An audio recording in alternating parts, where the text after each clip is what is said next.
What's up, Facebook? What's up, family? And what's up, friends? It's your boy Lowell, and I'm back again. Got to hit y'all with another video. Y'all know what time it is. Y'all know what time it is. Y'all, it's Papa Lowe's Place time. And today we have a very, very serious topic about a little boy and a couple of dogs that was sent to me. And we want to review that and give our commentary. But before we get into that, I do want to introduce you to my lovely wife, Jessie, who is my co-host on today's episode. Jessie? Well, hello, everybody. It's very great to be here. And I'm excited about Papalo's Place in the podcast. But even more so, I'm ready to let's talk about this little boy's the dog attack on this little boy today. All right, so we're going to go ahead and get into that and, again, come back with our commentary. So roll the clip. And we begin at 10 o'clock with some breaking news. A Volusia County child is dead after being attacked by two dogs. Good evening. I'm Greg Warman. And I'm Martha Sigalski. This all happened around 5 p.m. in a DeLand neighborhood in an area right off of County Road 15A. Channel 9's Nick Papantonis is outside of that neighborhood. Or Nick, you have learned that this young victim was just an 8-year-old boy. Pause it right there, Jessie. Pause it. I was. Oh. This baby was 8 years old, attacked by dogs. How did this happen? Why did it happen? Especially with these dog owners. They call them fur babies. A lot of people say, oh, it's my fur babies. Then why don't you take better care of your fur babies to prevent things like this from happening? I'm not sure if this was like wild dogs or if this was somebody actual pet owners, somebody who owned these pets, but what you thinking? Yeah, I'm gonna be honest with you. I don't care if they wild dogs or somebody own them. It doesn't matter to me. We need to.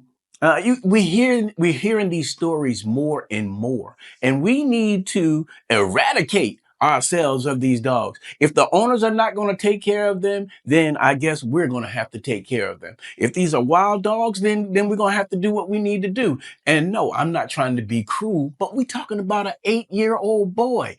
This could be your boy. This could be your daughter. And I understand that. But these babies should be able to go out in their neighborhood and enjoy the community safely. They should be able to do that and not being worried about if they're going to be attacked by a dog, whether it's a wild dog or not. Why can't the kids just go out in the neighborhood and just have fun and be kids? Why can't they do that? I don't understand.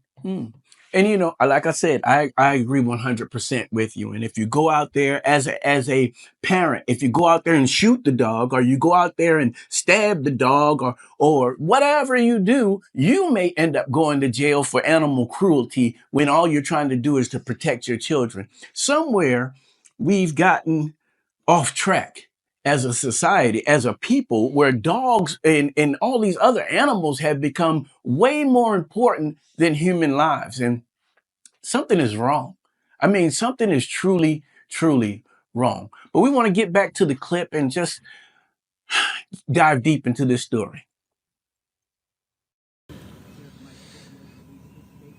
Yeah, and it gets even worse because right behind us, through the gates of this community where you can see those blue lights back there, right next to that deputy's car right there, is what we believe to be the boy's bike, or at least a bike belonging to the friend. And that small bike sitting on the sidewalk, just underscoring the age and the gravity of what happened at this scene, as you've established right now.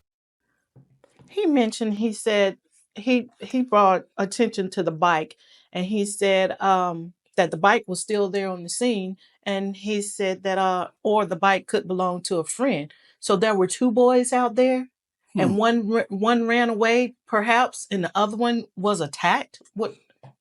Yeah, that's pretty much what it sounds like to me. But if I'm the other little guy, I'm running too.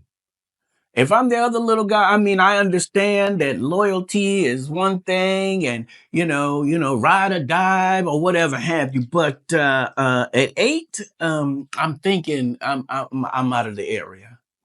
I was just checking because I just picked up on that. We're getting back to the story though.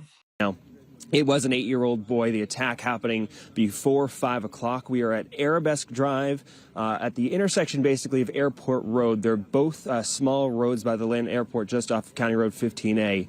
Witnesses called 911, trying to give the CPR to the boy. Unfortunately, he did not make it. Deputies say they arrived, chased the 2 dogs, captured them eventually. They described one of the dogs as a pit bull. The other one is a mixed. Okay. So the dog stuck around long enough until the deputies got there for them to chase them away. But he also said that the neighbors gave CPR to the little boy. So the dog stuck around during the CPR that was given to the baby, and they also waited until the police got there for them to chase them away. Something not making sense in that right there.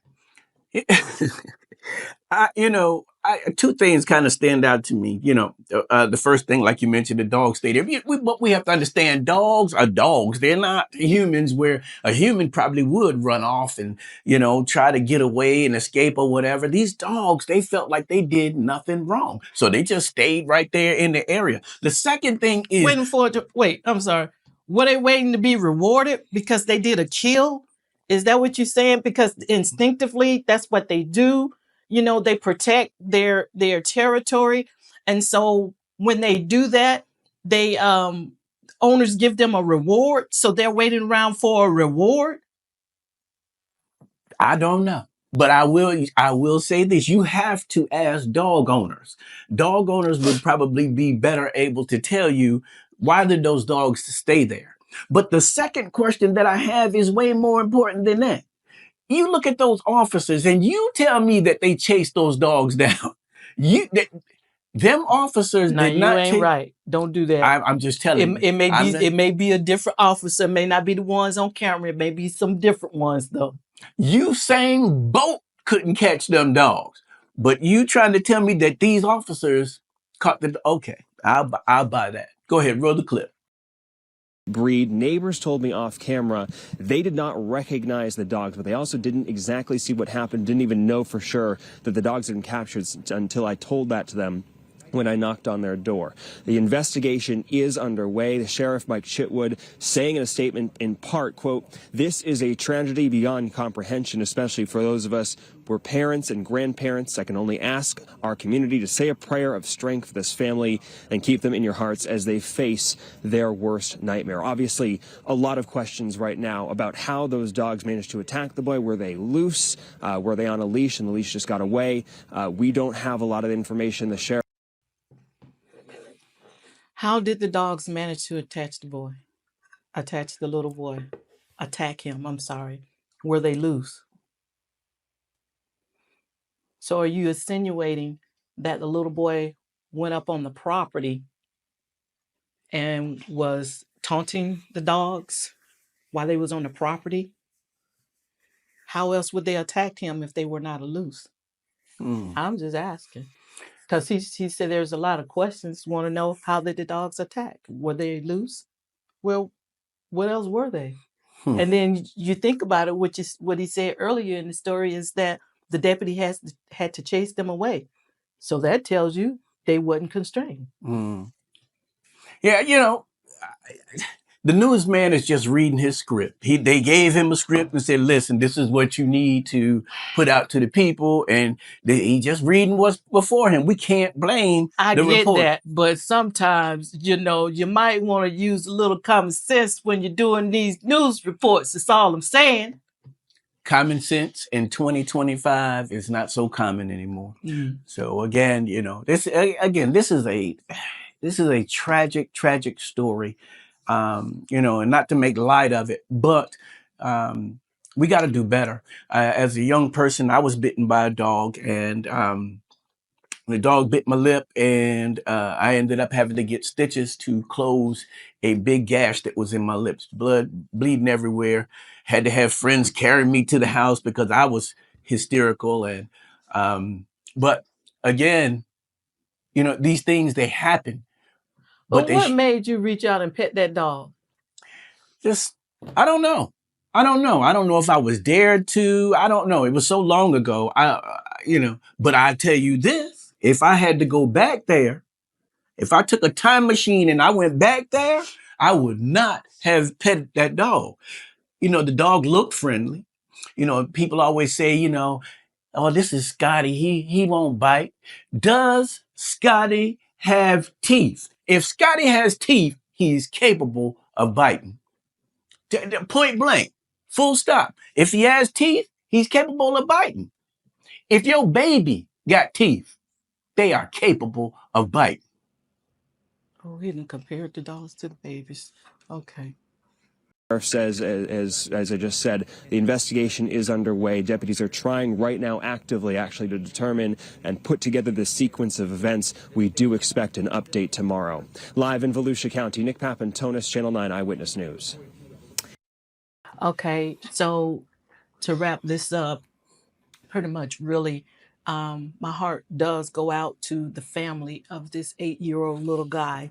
And if there was a friend with him, my heart also goes out to him because he's lost his friend and he's traumatized by the event because he pretty much saw some of it unfold right before his eyes. So let's make sure that we one as if you are a dog owner, make sure you keep them secure and get the training that you need as an owner to make it safer for other people that are in the vicinity of your dogs because again they are territorial. But for this family, I really do hope and pray that they have the support of the community and their family and friends just the same. Yeah, just to piggyback on what Jesse said, just a question that I have to dog owners or maybe even people who are in the know. As just people, what rights do we have when it comes to dogs that are on our property who are posing a threat to us, our children, friends? What rights do we have to protect ourselves in that regard? Do we are we able to use deadly force? Are we able to even put out a poison? Yeah, and again, I'm very serious. I had cats I would get ready to go to work in the morning, and cats were on my car, just sitting there, like, hey, what's going on? Are we able to set out some poison? Well, Are we back in the able day, to? we did. Huh? Back in the day, that's what happened. Yeah. Poison was set out because, they would come in and the trash cans, they would empty them over, get inside the trash can, trash is all over the place. And so that was a little treat put out there for them when they got into the trash cans. That was a treat for them. So let us know what you guys think, and, just to let you guys know, we do appreciate each and every one of you guys for hanging with us here on Papa Lowe's Place with Jesse and I. We love you guys. You guys take care of yourselves and Each other. all right. Bye-bye.